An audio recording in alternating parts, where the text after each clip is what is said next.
এদিকে ডক্টর ইউনূসকে কঠিন হুঁশিয়ারি করে আওয়ামী লীগ কর্মীরা ধানমন্ডি ৩২ এবং দেশের বর্তমান অবস্থার জন্য।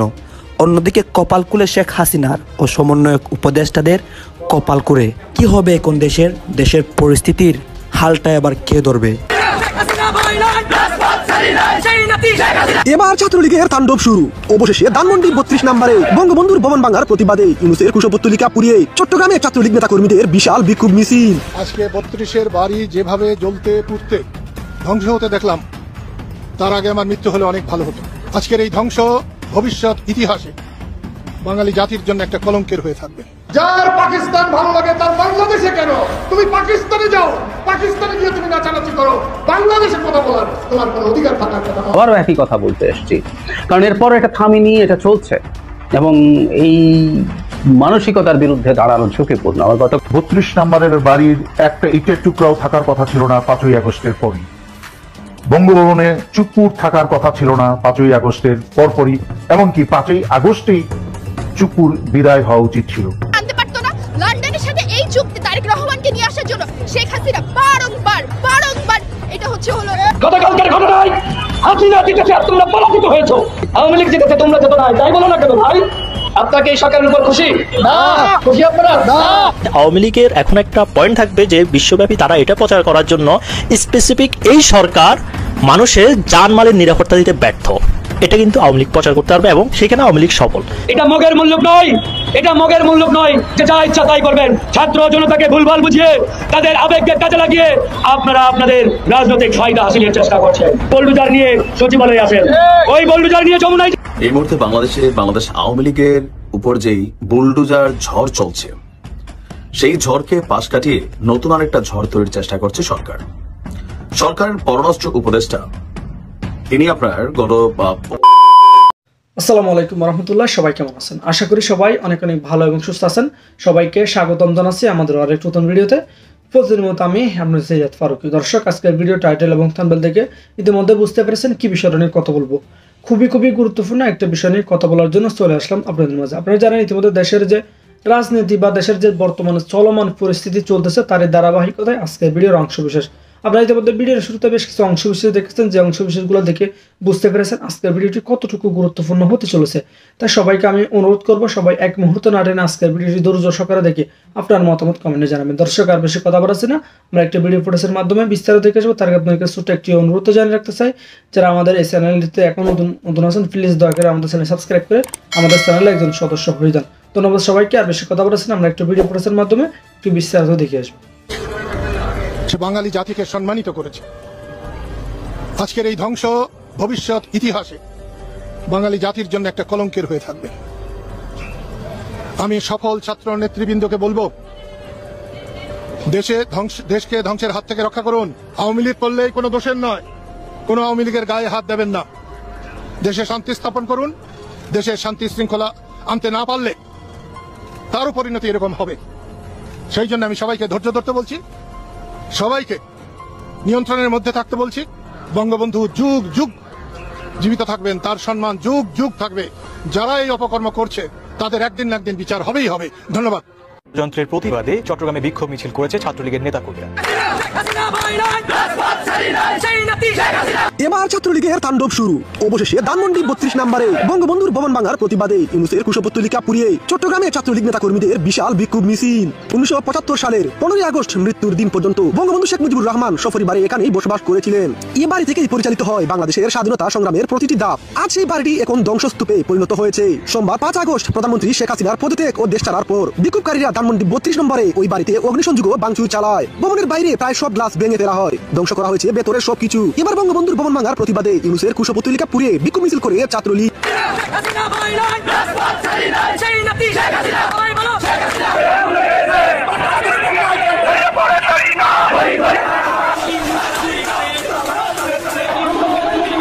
কেবলের মুজিব নাই, মুজিব সারা বাংলায়, শেখ হাসিনা আসবে, বাংলাদেশ আসবে, এমন স্লোগানে কাঁপলো চট্টগ্রামের রাজপথ। তো রাতের 2টায় এসে হঠাৎ করে কেন আসলে ইউনূস সরকার এটা বলতে হচ্ছে যে আমরা সকল কিছু শক্ত হাতে নিয়ন্ত্রণ করব, দেশের মানুষের বা জনগণের জানমালের নিরাপত্তা দিতে সরকার বদ্ধপরিকর। কেন? মানে এখন জনগণের মালের নিরাপত্তা দিতে তারা বদ্ধপরিকর এই স্টেটমেন্ট দিতে হচ্ছে কেন? কালকে বলেছিলাম যে আওয়ামী লীগ কিভাবে জিতলো, এটাই আসলে আওয়ামী লীগের জিতা। এটাই আসলে পলিটিক্সের বিষয়টা হলো এরকম, আপনি এককভাবে বা একদিকে এক পেশেও চিন্তা করলে হবে না। আপনি যখন রাষ্ট্র ক্ষমতা থাকবেন তখন আপনাকে এটার ওভারঅল ইম্প্যাক্ট চিন্তা করতে হবে। এই ইউনূস সরকার ভেবেছিল ওকে আমরা শুধু 32 নম্বর পড়াবো, মানে সরকার এখানে ইনভলভ ছিল, না হলে তো এই ধরেন যে এত ভারী যন্ত্রপাতি নিয়ে সেখানে যাওয়া সম্ভব হতো না। শুধু যে ঢাকা গেছে তা না, ঢাকার বাইরে গেছে, তার মানে এখানে সরকার ইনভলভ ছিল, এখানে ফাইন্যান্স করা হয়েছে। কোথায় থেকে ফাইন্যান্স আসছে সেটাও সরকার জানে। এখন যখন দেখলো যে শুধু এটা তো আওয়ামী লীগের মধ্যে থাকছে না, এটা পুরো বাংলাদেশের, এখন ধরেন যে অরাজকতা আবার বৃদ্ধি পাবে। কারণ হলো একটা মোবে, এই যে তারা যে মোবটা উস্কে দিল, এই মোবে কিন্তু ধরেন যে শুধুমাত্র আওয়ামী লীগের বাড়িঘর পড়বে না, অনেক ব্যবসা প্রতিষ্ঠানের লুটপাট হবে। তারা এখন গিয়ে বুঝতে পারছে, আজকে রাতে অনেক ব্যবসা প্রতিষ্ঠানে তারা অলরেডি জেনে গেছে অনেক ব্যবসা প্রতিষ্ঠানে হামলা হবে এবং অনেক ব্যবসা প্রতিষ্ঠান জ্বালিয়ে পুড়ে দেওয়া হবে, যেটা সরকারের আরেকটা ফল। মানে সরকার এখানে আবার ব্যর্থ হবে, কারণ অলরেডি তো ব্যবসা বাণিজ্য সবকিছু বন্ধ। সো এভাবে যদি আবার পুড়িয়ে দেওয়া হয় তখন তো সেগুলোও বন্ধ, আরও বেশি কর্মসংস্থান হারাবে। তার থেকে বড় ইন্টারেস্টিং বিষয় হলো যে বিশ্বব্যাপী, আমি কালকে বলেছিলাম না যে আওয়ামী লীগের এখন একটা পয়েন্ট থাকবে যে বিশ্বব্যাপী তারা এটা প্রচার করার জন্য স্পেসিফিক এই সরকার মানুষের জানমালের নিরাপত্তা দিতে ব্যর্থ, এটা কিন্তু আওয়ামী লীগ প্রচার করতে পারবে এবং সেখানে আওয়ামী লীগ সফল। এটা আমরা প্রধান উপদেষ্টার এই স্টেটমেন্ট রাতের 2টায় এই স্টেটমেন্ট দেখলে বুঝতে পারি। কারণ দেখেন 5 থেকে 8 অগস্ট যখন আপনার আওয়ামী লীগের বাড়িঘর পুড়িয়ে দেওয়া হলো, তখন কিন্তু বিশ্ব মিডিয়া বলেন, বাংলাদেশের মিডিয়া বলেন, সবাই কথাই বলেন, কেউ কিন্তু কাউকে দোষ দিতে পারেনি। সবাই বলেছিল উত্তেজিত জনতা, এই সেই সেগুলা। কিন্তু এখন সরাসরি ইউনূস সরকারকে দোষ দিতে পারছে, কারণ হলো তারা এখন একটা সরকার আছে এখন দেশে। ভাই এটা একটা পলিটিক্যাল, এই বিষয়টা বুঝতে হবে। আমার এখানে অনেকেই কমেন্ট করেছিল যে পিচ্চি মানুষ তুমি পলিটিক্সের কি বুঝো, কিন্তু আজকে যদি আপনি ইউনূস সরকারের রাতের 2টায় সে যদি মেসেজ দিতে হয়, তার মানে আমি কালকে যেটা বলেছিলাম সেটাই রাইট ছিল। দেখেন আপনি যখন একটা মবকে উস্কে দিবেন, আপনি এটা ধারণা করেন না যে অ্যাটলিস্ট বাংলাদেশের ক্ষেত্রে যে আপনার মতেই চলবে, মানে আপনি যেই দিকে চাচ্ছেন নদীর স্রোত সেই দিকেই যাবে, বিষয়টা এমন না। আপনারা মনে করেছিলেন যে এই মুভটা শুধুমাত্র 32 নম্বরে গিয়েই ঠেকে যাবে, বিষয়টা এমন না। একটা মুভ যখন হয় তখন সেটা দাবানলের মতো চারদিকে ছড়িয়ে যায়, সেই মুভ জিনিসটাই তো ভালো না। সো সেখানে আরো বেশি অসৎ লোকেরা আসবে, এটাই স্বাভাবিক। সবাই স্বার্থ নিয়ে ব্যস্ত থাকবে, লুটপাট করবে, অগ্নিসংযোগ করবে, সেটাই স্বাভাবিক। দেখা যাবে যে আপনার গ্রাম অঞ্চলে 2 ভাইয়ের সংঘর্ষ বা 2 ভাইয়ের মধ্যে একটা বিরোধ ছিল, অথবা পাশের বাড়ির সাথে বিরোধ ছিল, তারাও এখন এই মোবকে উস্কে দিয়ে বাড়িঘর জ্বালানো পোড়ানো শুরু করবে। এরকম যদি শুরু করে তাহলে ইউনূস সরকারের পক্ষে সেটা কখনো ট্যাগেল দেওয়া সম্ভব না। আরেকটা জিনিস বলি, এই যে মানে 5 আগস্টের পরে এই বৈষম্যবিরোধী ছাত্র আন্দোলন যে মোবটা শুরু করেছিল এই রাজুতে আয়, সেই মোবটা কি গত 6 মাসে থামাইতে পারছে? সেটা কোনো না কোনো রূপে কিন্তু আসতেছে সরকারের কাছে। এই যে সরকার এত বেশি অস্থির, এটার দায় কিন্তু ওই যে মোবগুলা প্রথম থেকে নিয়ন্ত্রণ করেনি সেগুলাই। আপনি তখন যে মুভটা শুরু হয়েছে, এরপর আমরা দেখলাম আনসার, রিকশাওয়ালা, এরপরে ধরেন যে আপনার তিতুমির কলেজ, 7 কলেজ, এই মুভগুলো কিন্তু চলছিল। আর এই মুভের পরে বাংলাদেশ এখন আরো সহিংস মুভের দিকে যাবে। কারণ হলো আপনারা দেখিয়ে দিয়েছেন যে কারো বাসায় গিয়ে বুলডোজার দিয়ে সেটা ধ্বংস করে ফেলা যায়, যে কোনো বাসায় গিয়ে আগুন লাগিয়ে ধ্বংস করে ফেলা যায়, এটা কিন্তু আপনারা দেখাই দিলেন। এবং সরকার হিসেবে আপনারা পুরোই ব্যর্থ জনমানুষের নিরাপত্তা দিতে, এবং সেটা এখন বিশ্বব্যাপী যখন নিন্দিত হচ্ছে, আপনি রাতের 2টায় এসে এখন বলতে হচ্ছে যে আমরা শক্তাতে দমন করব। এখানে আর বলেননি যে এই আন্দোলনটা শেখ হাসিনা উস্কে দিয়েছে, অথচ 5 ঘন্টা আগে আপনারা যে স্টেটমেন্ট দিয়েছিলেন সেখানে কিন্তু আপনারা এটা বলেননি। এত রাতে এসে আপনাদের বোধগম্য হলো না এরকম মানে মাথা নিয়ে একটা পলিটিক্যাল দল করে ফেললেন আর পলিটিক্স করবেন।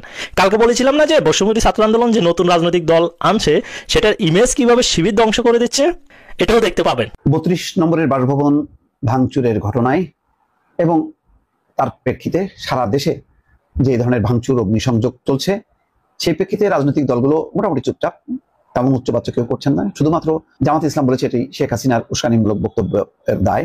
সরকার পররাষ্ট্র মন্ত্রণালয় বলছে ভারতের দায়, কেননা শেখ হাসিনা ভারতের মাটিতে বসে উস্কানি দিচ্ছে। বাংলাদেশের ভেতর থেকে 2 জন এবং বাংলাদেশের বাইরে আরেকজন তাসনিম খলিল, তারা বক্তব্য দিয়েছে, বিপরীত ধরনের বক্তব্য দিয়েছেন। নূর খান মানবাধিকার কর্মী সংগঠক নূর খান তাকে কোট করে বাংলা ট্রিবিউন বলছেন আমি স্তম্ভিত। আরেকজন সংস্কার কমিশনের সদস্য বলছেন যারা ভাঙচুরে উস্কানি দিয়েছে তাদের বিরুদ্ধে ব্যবস্থা নেওয়া উচিত। তাসনিম খলিল খুব গুরুত্বপূর্ণ রাজনৈতিক একটি ভবিষ্যৎবাণী দিয়েছেন। তাসনিম খলিল তার ভেরিফাইড ফেসবুক পেজে লিখেছেন, ধানমন্ডি 32 নম্বর যেভাবে গুড়িয়ে দেওয়া হয়েছে সেটা নতুন এক ফ্যাসিজমের রাস্তায় প্রথম পদক্ষেপ। আজকে যারা উল্লাস করছেন তারা 5 বছর পরে রিগ্রেট করবেন, মার্ক মাই ওয়ার্ডস। আমি আবার বলছেন যে আজকে যারা উল্লাস করছেন তারা 5 বছর পরে রিগ্রেট করবেন। মার্ক মাই ওয়ার্ডস, তার এটি ব্যাপকভাবে এখন পর্যন্ত দেখা যাচ্ছে যে মানে 16,000 লাইক হয়েছে এবং অনেকেই এটার পক্ষে বিপক্ষে মতামত দিয়েছে। আরেকটি স্তম্ভিত নূর খান, আমি স্তম্ভিত, গুম কমিশনের সদস্য মানবাধিকার কর্মী নূর খান তার ফেসবুকে লিখেছেন আমি স্তম্ভিত। এর সঙ্গে আর একটা লাইন জুড়ে দিয়ে তিনি লিখেছেন এই দিন নয় আরো দিন আছে। দুপুরে ফেসবুকে এক পোস্টে তিনি কথাগুলো লেখেন। বুধবার রাতে ধানমন্ডি 32 নম্বর শেখ মুজিবুর রহমানের বাড়ি ধ্বংসস্তূপে পরিণত করা দেখে নানাজন নানা প্রতিক্রিয়া দিচ্ছেন। তারই অংশ হিসেবে নূর খানের এই প্রতিক্রিয়া। এর আগে সংবিধান সংস্কার কমিশনের সদস্য ফেসবুকে প্রতিক্রিয়া জানিয়েছেন। নূর খানের সঙ্গে যোগাযোগ করা হলে তিনি বলেন এটা কোনোভাবেই সমর্থন করার সুযোগ নেই। কোনো সুপ্ত গোষ্ঠী মনোবাসনা পূরণের চেষ্টা করছে কিনা সেটা ভেবে দেখা দরকার। এটা ভালো কিছু বয়ে আনবে না, এই বক্তব্য তিনি দিয়েছেন। অর্থাৎ কমিশনের সদস্য, গুরুত্বপূর্ণ কাজ তিনি করছেন। কোথায় এই আয়নাঘরের কি হয়েছে, আরো গুমের কারা হয়েছে, এই সমস্ত বিষয়গুলো নিয়ে তিনি কাজ করছেন নিবিড়ভাবে। আরেকজন সদস্য ফিরোজ আহমেদ, তিনিও বলেছেন যারা ভাঙচুরে উস্কানি দিয়েছে তাদের বিরুদ্ধে ব্যবস্থা নেওয়া ইউনূস সরকারের কর্তব্য। সংবিধান সংস্কার কমিশনের সদস্য তিনি ফিরোজ আহমেদ তার ফেসবুক পেজে একটা পোস্ট দিয়েছেন, লিখেছেন আজকে যারা এই কাজটি করেছে, যারা এই কাজের উস্কানি দিয়েছে, যেই হোক না কেন তার বিরুদ্ধে ব্যবস্থা নেওয়া ইউনূস সরকারের কর্তব্য। পোস্টে লিখেছেন বৈধ হিসেবে মনে করেন এমন একটা সরকারের অস্তিত্ব থাকলে কোনো ভবনে বুলডোজার চালানো কিংবা আগুন দেওয়া কিংবা ভাঙচুর সন্দেহাতীতভাবেই ফৌজদারি অপরাধ। অর্থাৎ বৈধ হিসেবে যদি সরকার মনে করে নিজেদের তাদের অস্তিত্ব যদি থাকে তাহলে সেই সরকার থাকা অবস্থায় মানে বুলডোজার চালানো, আগুন দেওয়া এটা ফৌজদারি অপরাধ। তিনি আরো লিখেছেন আজকে যারা এই কাজটি করেছে, যারা এই কাজের উস্কানি দিয়েছে, যেই হোক না কেন তার বিরুদ্ধে ব্যবস্থা নেওয়া ইউনূস সরকারের কর্তব্য। অন্তর্বর্তী সরকার হিসেবে আপনাদের গ্রহণযোগ্যতার ন্যূনতম প্রমাণ হবে এটা এদের বিচার করা, অর্থাৎ এদের বিচার করা, তাদের গ্রহণযোগ্যতার ন্যূনতম প্রমাণ দেখাতে হবে। বাংলাদেশের ভূখণ্ডে যে কোনো সম্পদ ও সম্পত্তির নিরাপত্তা যদি সরকার দিতে না পারে, ঘোষণা দিয়ে যদি তা এভাবে ভাঙা যায় তাহলে সরকারের কার্যত অস্তিত্ব থাকে না। খুব কঠিন বক্তব্য দিয়েছেন যে যদি ঘোষণা দিয়ে এভাবে ভাঙা যায় তাহলে সরকারের কার্যত অস্তিত্ব থাকে না। বুলডোজার বাহিনীর মাঝেও ফ্যাসিবাদী অধ্যত্বের সব উপসর্গ দেখা যাচ্ছে। তিনি লিখেছেন রাজনৈতিকভাবে এরা যদি সফল হয় বাংলাদেশ কয়লা হয়ে যাবে। আমার আশা এরা ব্যর্থ হবে। এই লোভী বর্বর মানুষগুলো জুলাই আগস্টের অভ্যুত্থান ভাঙিয়ে বেশি দূর যেতে পারবে না। বিশিষ্ট এই নাগরিক বলেন হাসিনার বিচার ও প্রত্যর্পণের যেখানে হওয়ার কথা দাবি সেখানে তাকে পুনর্বাসন করার কাজটাই করবে এই ঘটনা। অর্থাৎ এইসব পরিস্থিতি শেখ হাসিনার পুনর্বাসনকে আরো ত্বরান্বিত করবে। ফিরোজ আহমেদ আরো লিখেছেন আর মনে রাখবেন এই ঘটনাগুলোতে সর্বদা শক্তিশালী হয় গোয়েন্দা সংস্থা এবং আমলাতন্ত্র। যারা এই ঘটনা ঘটালো তারা বাংলাদেশের জনগণকে কয়েক ধাপ পিছিয়ে দিল, জুলাইয়ের অর্জনকে তুলে দিল অগণতান্ত্রিক শক্তিগুলোর হাতে, প্রতিবেশীরও হাতে। খুব গুরুত্বপূর্ণ এই মতামতগুলো বিবেচনায় নেওয়া উচিত যে ঘটনা ঘটলো, যেখানে একটা সরকার থাকলো, সেই সরকার থাকা অবস্থায় এই কর্মকাণ্ডগুলো কতখানি সঠিক হলো সেটা বিবেচনায় আনা উচিত। দর্শক, গতকালকের ঘটনায় হাসিনা জিতেছে আর তোমরা পরাজিত হয়েছো, আওয়ামী লীগ জিতেছে তোমরা যেত নাই, তাই বলো না কেন ভাই? আপনাকে এই সরকারের উপর খুশি না? খুশি আপনারা? যখন বুলডোজার দিয়ে একটি বাড়ি গুড়িয়ে দেওয়া হয়, সেখানে যখন নারায়ে তাকবীর আল্লাহু আকবার স্লোগান হয়, বিদেশিদের কাছে কি বার্তা যায়? বার্তা যায় দেশে মৌলবাদের উত্থান হয়েছে। তোমরা বিপ্লবের পরে প্রত্যেকটা তোমরা জেলায় জেলায় এই ধরনের এসপি নিয়োগ দিয়েছো, এদের মাধ্যমে তোমরা রাষ্ট্র সংস্কার করতে চাও। আপনাকে এই সরকারের উপর খুশি না? খুশি আপনারা? জোরে বলেন না একটু খুশি? এই সরকার এখনো পর্যন্ত আইন শৃঙ্খলা পরিস্থিতি ঠিক করতে পারে নাই। এখনো পর্যন্ত এই সরকার দ্রব্যমূল্যের দাম কমাতে পারে নাই। তোমরা কত বিপ্লবী আমরা বুঝে ফেলেছি। এখন তোমাদের মাথায় বুদ্ধি এসেছে ধানমন্ডি 32 নম্বর বাসা ভাঙতে হবে। যেখানে যেখানে আওয়ামী লীগের নেতাদের বাড়ি আছে সেগুলো গড়িয়ে দিতে হবে। যখন আওয়ামী লীগের নেতারা বাংলাদেশে ছিল তখন তোমরা কার কি ছিলেছ? কারাকে তুলতে শিখতে পারো নাই। এই সচিবালয়ে আওয়ামী লীগের সুবিধাভোগীরা তারা এখানে আস্তানা গেড়েছে, ওদের কয়জনকে সরিয়েছে? তোমরা এই সচিবালয়ের কর্মকর্তাদের বাড়ি দুর্নীতিবাজ মাফিয়া লুটা, যারা বাংলাদেশকে ধ্বংস করেছে, যারা অর্থ পাচার করেছে, ওই দুর্নীতিবাজদের বাসা তোমরা তৈরি করো, বুলডোজার দিয়ে গুড়িয়ে দাও। পারবা? পারবা না। তোমরা উল্টো কি করেছে আমরা জানি। আব্দুল জাহের বলেছে এসপি নিয়োগ হয় কত লাগে? কত বলেন তো? হাসিনার আমলে যেমনি নিয়োগ হইতো এই সরকারের আমলে সেই নিয়োগ বন্ধ হয়েছে? বন্ধ হয় নাই। সুনামগঞ্জের এসপি আনোয়ার হোসেন, তাই তো? আনোয়ার হোসেন গতকাল ভিডিও দেখেন নাই? সে কি করেছে? আমাদের গণ অধিকার পরিষদের নেতাকর্মীদের নামে মামলা হয়েছিল, জানার জন্য যে সেই মামলার আপডেট কি সেখানে দিয়েছিল। তাকে স্যার বলে নাই, তাকে বলেছে এসপি সাহেব। এটা অন্যায় হয়ে গেছে। তাকে সাহেব বলা যাবে না, স্যার বলতে হবে। স্যার বলে না এই কারণে ঘাড় ধাক্কা দিয়ে গালিগালাজ করে রন্তিকে বের করে দিয়েছে। তোমরা বিপ্লবের পরে প্রত্যেকটা তোমরা জেলায় জেলায় এই ধরনের এসপি নিয়োগ দিয়েছো, এদের মাধ্যমে তোমরা রাষ্ট্র সংস্কার করতে চাও। এই হচ্ছে রাষ্ট্র সংস্কার। বন্ধুগণ, একটি সরকার এই মুহূর্তে দায়িত্ব রয়েছে, অথচ আমরা দেখতে পাচ্ছি এই সরকার দায়িত্বে থাকা অবস্থায় বিভিন্ন জায়গায় যে ঘটনা ঘটছে, বিদেশিদের কাছে কি বার্তা যাচ্ছে যে ইউনূস কিছু পারে নাই, ইউনূস কোনো কিছু কন্ট্রোল করতে পারে নাই। একটা জায়গায় যখন বুলডোজার দিয়ে একটি বাড়ি ঘুরিয়ে দেওয়া হয়, সেখানে যখন নারায়ে তাকবীর আল্লাহু আকবার স্লোগান হয়, বিদেশিদের কাছে কি বার্তা যায়? বার্তা যায় দেশে মৌলবাদের উত্থান হয়েছে। এবং হাসিনা যেটি প্রমাণ করতে চেয়েছিল সেটি কিন্তু প্রমাণ হয়ে গেছে। গতকালকের ঘটনায় হাসিনা জিতেছে আর তোমরা পরাজিত হয়েছো। এখন হয়তো এই কথা শুনে অনেকে বলবার আসে কি কয় 2 বছর পরে টের পাবা, 5 বছর পরে টের পাবা। আমরা সত্য বলছি নাকি মিথ্যা বলছি? আজকে বাংলাদেশকে একটি মৌলবাদী রাষ্ট্র হিসেবে প্রমাণ করার জন্য ওই কথিত রয়ের এজেন্ডাই ষড়যন্ত্র করছে। বিভিন্ন জায়গায় ওই ধানমন্ডি 32 বলেন আর ওই ইমাজুল কাদেরের বাড়ি বলেন, এই যে হঠাৎ করে তারা আবার নাকি দ্বিতীয় বিপ্লব শুরু করেছে। এটা দ্বিতীয় বিপ্লব নাকি আওয়ামী লীগের প্রতি বিপ্লব? আওয়ামী লীগ জিতেছে, তোমরা যেত নাই, তাই বলো না কেন ভাই? আপনারা দেখেন নাই ভিডিও ভাইরাল হয়েছে, কি বলা হচ্ছে? সেনাবাহিনীর উপর দিয়ে বুলডোজার চালানোর জন্য। এটা কোনো কথা হইলো? এটা কি আপনারা গ্রহণ করছেন? গ্রহণ করছেন? বলা হচ্ছে কিসের সেনাবাহিনী? What is this? এই সেনাবাহিনী যদি জনগণের পক্ষে না দাঁড়াতো তাহলে এই বিপ্লব কোনোভাবেই সফল হতো না। সফল হতো? কোনোভাবেই এই বিপ্লব সফল হতো না। সুতরাং সেনাবাহিনীকে নিয়ে বিতর্ক সৃষ্টি করা, উস্কানি দেওয়া, এগুলো মোটেও সঠিক কাজ হচ্ছে না। সেনাবাহিনীকেও আপনারা উস্কানোর চেষ্টা করছেন। আমি সেনাবাহিনীর ভাইদেরকে বলবো, জনগণের পক্ষে যারা ছিলেন জনগণের পক্ষে থাকেন। হ্যাঁ, অনেক কথা ইনস্ট্যান্ট বলতে নেই, বললে প্রতিক্রিয়া শুরু হয়, কিন্তু আমরা রাজনীতি করি, মানুষকে সচেতন করা আমাদের দায়িত্ব। আমরা যদি সেই দায়িত্ব পালন করতে না পারি তাহলে আমরা কিসের রাজনীতিবিদ? যে ঘটনাগুলো ঘটেছে, আমি সরকারকে বলবো, যদি কোনো বাড়ি পরিত্যক্ত ঘোষণা করতে হয় সেইটা সরকার করবে। এই মুহূর্তে যদি সরকার দায়িত্ব রয়েছে, যদি কোনো বাড়ি ভেঙে ফেলা লাগে তাহলে সেটি সরকার তদন্ত কমিটি গঠন করবে যে এই বাড়ি পরিত্যক্ত হয়ে গেছে, যে কোনো সময় এই বাড়ির ছাদ ভেঙে পড়তে পারে, এই বাড়ি ভেঙে নতুন বাড়ি নির্মাণ করতে হবে।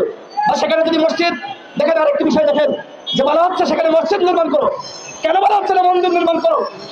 প্রত্যেকটা ঘটনার পিছনে কি রয়েছে, কি ষড়যন্ত্র রয়েছে, এগুলো আপনারা বাংলাদেশের মানুষ বেশি আবেগে নাইতেন না, একটু খতিয়ে দেখেন বাংলাদেশকে কারা। ধানমন্ডি 32-এর ঘটনাকে কেন্দ্র করে বা ঘটনার পর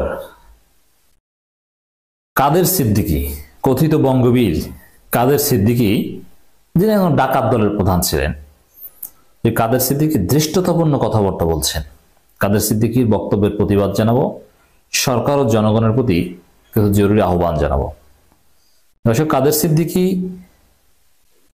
এই জুলাই আগস্টের বিপ্লবীদেরকে কটাক্ষ করেছেন, বিপ্লবীদেরকে কার্যত সন্ত্রাসী বলেছেন এবং ফেসিবাদের পক্ষে দাঁড়িয়েছেন, জনমতের বিরুদ্ধে দাঁড়িয়েছেন, দেশে অস্থিতিশীলতার চেষ্টা করছেন এবং ভারতের বয়ান এস্টাবলিশ করার চেষ্টা করছেন, সুনির্দিষ্টভাবে আওয়ামী লীগের দালালি করছেন।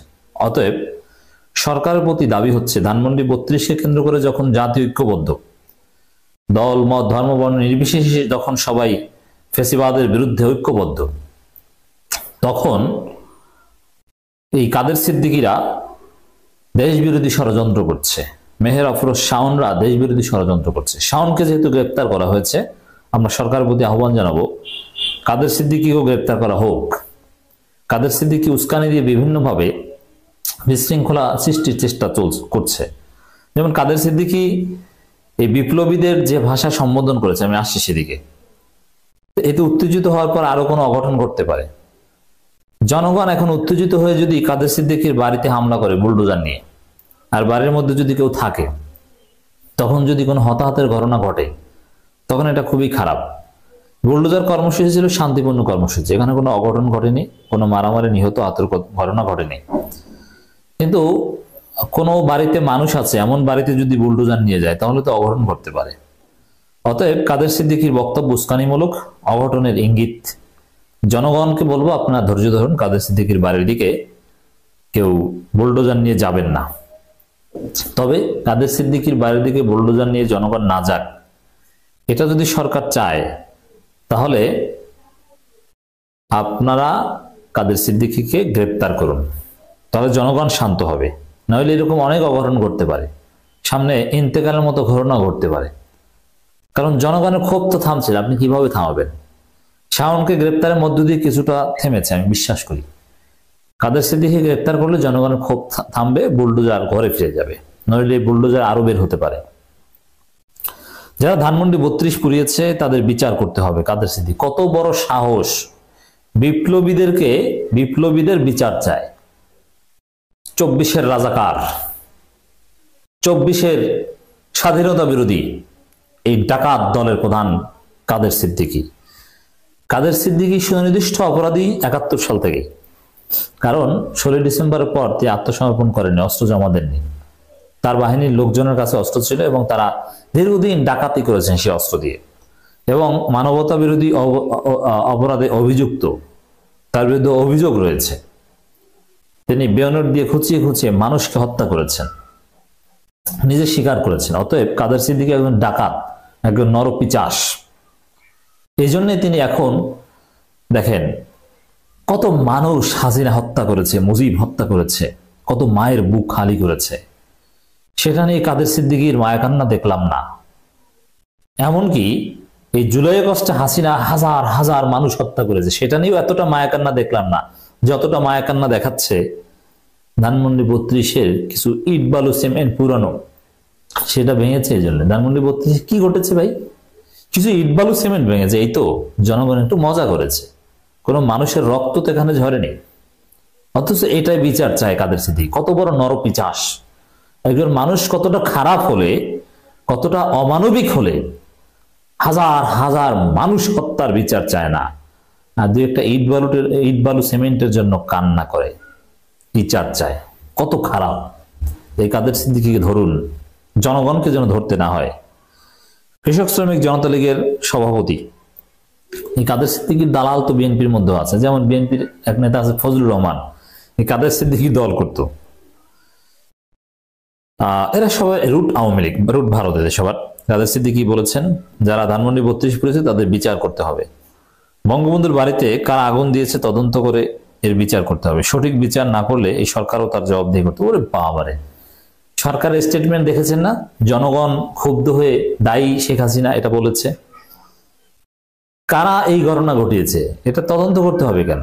এটা তো ওপেন ক্যামেরার সামনে করেছে, তারা নিজেরা ফেসবুক লাইভ করেছে, এটা তো গোপনে মাস্ক পরে কেউ করেনি।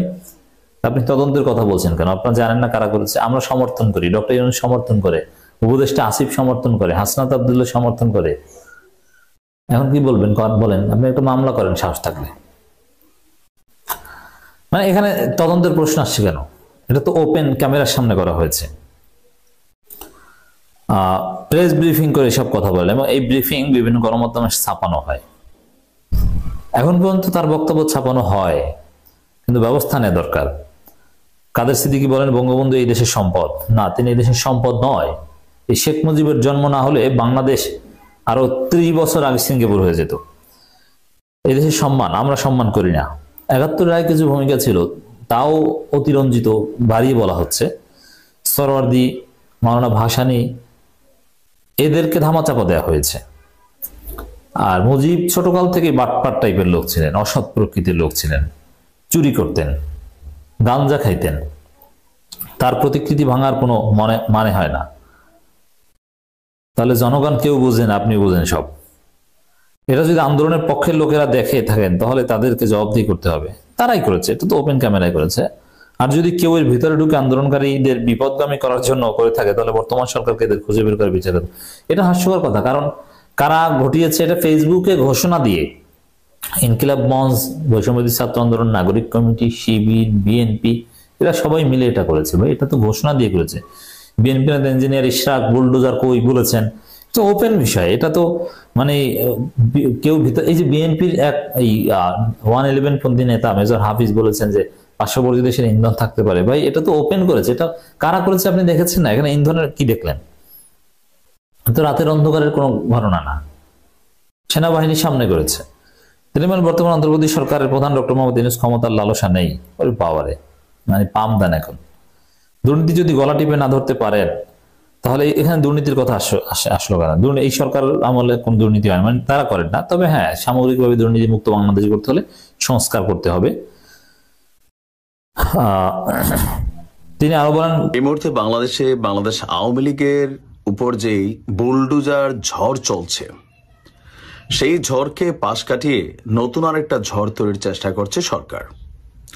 সরকারের পররাষ্ট্র উপদেষ্টা তিনি আপনার গত পরশুদিন সম্ভবত ভারতের যেই কূটনৈতিক দূত আছেন তাকে ডেকেছিলেন যে ভারতে বসে শেখ হাসিনা যে উস্কানি দিচ্ছে এটার দায়ভার ভারতকে নিতে হবে। ইভেন শেখ হাসিনাকে ফিরিয়ে এনে ফাঁসির মঞ্চে বিচার করতে চায় জাতীয় নাগরিক কমিটি। পাশাপাশি আমরা অনেককে দেখছি বা সরকারের পক্ষ থেকে বলা হচ্ছে, স্বরাষ্ট্র উপদেষ্টা বলছেন যে শেখ হাসিনাকে ফিরিয়ে আনতে ভারতের সাথে যে প্রত্যর্পণ চুক্তি আছে সেই চুক্তির আওতায় তাকে ফিরিয়ে আনা হবে খুব শীঘ্রই। শুধুমাত্র তাই না, শেখ হাসিনার পাশাপাশি আওয়ামী লীগের যে সকল নেতাকর্মীরা এই মুহূর্তে ভারতে অবস্থান করছেন তাদেরকেও ফিরিয়ে আনা হবে। এই যখন প্রেক্ষাপট, তখন গতকালকে ভারতের যে সংসদ আছে উচ্চ কক্ষ মানে রাজ্যসভায় শেখ হাসিনা, বর্তমান বাংলাদেশ প্রেক্ষাপট, এই সকল কিছু নিয়ে সেখানে আলোচনা হয়েছে। ভারতের যিনি পররাষ্ট্র উপদেষ্টা আছেন তার কাছে মানে পররাষ্ট্র মন্ত্রীর কাছে আপনার রাজ্যসভার একজন কি বলে যে এমপি, তার নাম হচ্ছে ডাক্তার জন। তো তিনি প্রশ্ন করেছেন যে এই মুহূর্তে বাংলাদেশ সরকারের আহ্বানে শেখ হাসিনা বা আওয়ামী লীগের যে সকল নেতাকর্মী ভারতে আছে তাদেরকে কি ফিরিয়ে দেওয়া হবে? কারণ গেল কয়েকদিন যাবৎ ভারতে বাংলাদেশিদের বিরুদ্ধে ব্যাপক ধরপাকড় চলেছে। ইভেন অনেক বাংলাদেশিকে ভারতে গ্রেপ্তার করা হয়েছে।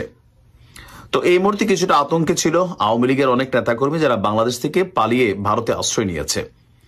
এর মাঝখানে গতকালকে ভারতের পার্লামেন্টে যে আলোচনা হয়েছে সেখান থেকে আওয়ামী লীগের জন্য যেমন সুসংবাদ, আওয়ামী লীগের ভারতে অবস্থানরত নেতাকর্মীদের জন্য যেমন সুসংবাদ, তেমনি শেখ হাসিনার জন্য সুসংবাদ। মাঝখানে আপনার শিবসেনা নামক একটা গ্রুপ, সেখানের একজন এমপি, ভারতে খুবই প্রভাবশালী এই গ্রুপটা, ধর্মভিত্তিক রাজনীতি করে, তারা দাবি তুলেছিল যে শেখ হাসিনাকে বাংলাদেশে ফিরিয়ে দেওয়া উচিত। ইভেন আওয়ামী লীগের যে সকল নেতাকর্মীরা আছে তাদেরকেও ফিরিয়ে দেওয়া উচিত। এরপরে অনেকেই বিষয়টা নিয়ে আওয়াজ তুলেছিল যে তাদেরকে ফেরত দিতে হবে। কিন্তু গতকালকে ধানমন্ডি 32 থেকে শুরু করে যে ঘটনাগুলো ঘটেছে সেটা নিয়ে ভারতের পররাষ্ট্র দপ্তর নিন্দা জ্ঞাপন করার পাশাপাশি রাজ্যসভায় যে আলোচনা হয়েছে সেই ডাক্তার জনের প্রশ্নের বিপরীতে ভারতের পররাষ্ট্রমন্ত্রী বলেছেন যে প্রত্যর্পণ চুক্তির আওতায় শেখ হাসিনাকে এই মুহূর্তে ভারত সরকার ফেরত দেবেন না। তো বাংলাদেশ সরকার যে বলছে, চিঠি পাঠাইছে, বলছে যে এই মুহূর্তে ভারত সরকার এই প্রত্যর্পণ চুক্তির আওতায় যে চিঠি বাংলাদেশ দিয়েছে সেই চিঠির কোনো জবাব তারা দেয়নি, এমনকি এটার ব্যাপারে ভারত খুব বেশি ইন্টারেস্টেডও না। ভারতের ক্ষমতাসীন দল বিজেপির যেই বিভিন্ন সাংসদরা আছেন তাদের বক্তব্য, পার্লামেন্টের মানে সেই রাজ্যসভার আলোচনা, সকল কিছু মিলিয়ে একটা বার্তা যে ধানমন্ডি 32 থেকে শুরু করে গেল 48 ঘন্টায় সারা বাংলাদেশে আওয়ামী লীগের নেতাকর্মীদের বাড়িতে বা এমপি মন্ত্রীদের বাড়িতে যেই বুলডোজার ঝড় চলেছে, এই অবস্থায় আওয়ামী লীগের নেতাকর্মীদের বা এমপিদের, পলাতক এমপিদেরকে ফেরত দেওয়াটা কোনোভাবেই উচিত হবে না। এটা একটা রিস্কি ইস্যুতে আছে, কারণ তাদেরকে পাইলে মব জাস্টিসের মাধ্যমে হয়তো গণধোলাই দিয়ে বিক্ষুব্ধ ছাত্র জনতা মেরে ফেলবে। আর বর্তমানে ইউনূস সরকার, ভারত সরকার মনে করছে যে টোটাল ঘটনার পেছনের মাস্টার মাইন্ড, ইভেন মদতদাতা ডক্টর মোহাম্মদ ইউনূস। যদিও তিনি ঘোষণা দিয়েছেন যে রাষ্ট্রীয় সম্পত্তি, জানমালের নিরাপত্তা দিতে তার সরকার প্রতিশ্রুতিবদ্ধ, অ্যাকশনে যাবেন, দেশে বিদেশে কোনো গোষ্ঠী মদতদাতা যারা এই ধরনের উস্কানি দিচ্ছেন তাদের বিরুদ্ধে আইনগত ব্যবস্থা নেবেন, এই ধরনের কর্মকাণ্ড সরকার মেনে নেবে না। কিন্তু ভারত মনে করছে বাংলাদেশ সরকারের যিনি প্রধান আছেন ডক্টর ইউনূস, তার এ সকল বক্তব্যের কোন রকম ভ্যালু আসলে নাই। এই ঘটনাগুলোর পেছনে সরকার প্রত্যক্ষভাবেই জড়িত। তো সেই কারণে এই মুহূর্তে আওয়ামী লীগের যারা নেতাকর্মীরা আছেন বা পলাতক এমপিরা আছেন তাদের ফেরত দেওয়ার ব্যাপারে আমরা দেখছি যে ভারত সরকার এই মুহূর্তে শক্ত অবস্থানে আছেন যে তারা কোনোভাবেই ফেরত দেবেন না। তো কি মনে হয় যে এই ধানমন্ডির 32-এর ঘটনা শেখ হাসিনার জন্য অনেকটা আমার মনে হয় যে আশীর্বাদ হয়েছে। ইভেন আওয়ামী লীগের নেতাকর্মী যারা ভারতে পলাতক তাদের জন্য কিন্তু এই মুহূর্তে অনেকটা। দর্শক, এই বিষয়ে আপনার মতামত দ্রুত কমেন্টে জানিয়ে ফেলেন। আর যারা আমাদের চ্যানেলটিতে এখন নতুন আছেন, প্লিজ দয়া করে আমাদের চ্যানেল সাবস্ক্রাইব করে সাথে থাকবেন। যারা ইতিমধ্যে সাবস্ক্রাইব করেছেন তাদেরকে অসংখ্য ধন্যবাদ। যারা সাবস্ক্রাইব করবেন তাদের উদ্দেশ্যে একটি কথা বলবো, আমাদের চ্যানেলের সাথে থাকুন, দেখতে ভালো ভালোবাসা হয়ে যাবেন ইনশাআল্লাহ। ভালো থাকবেন, সুস্থ থাকবেন। আল্লাহ হাফিজ।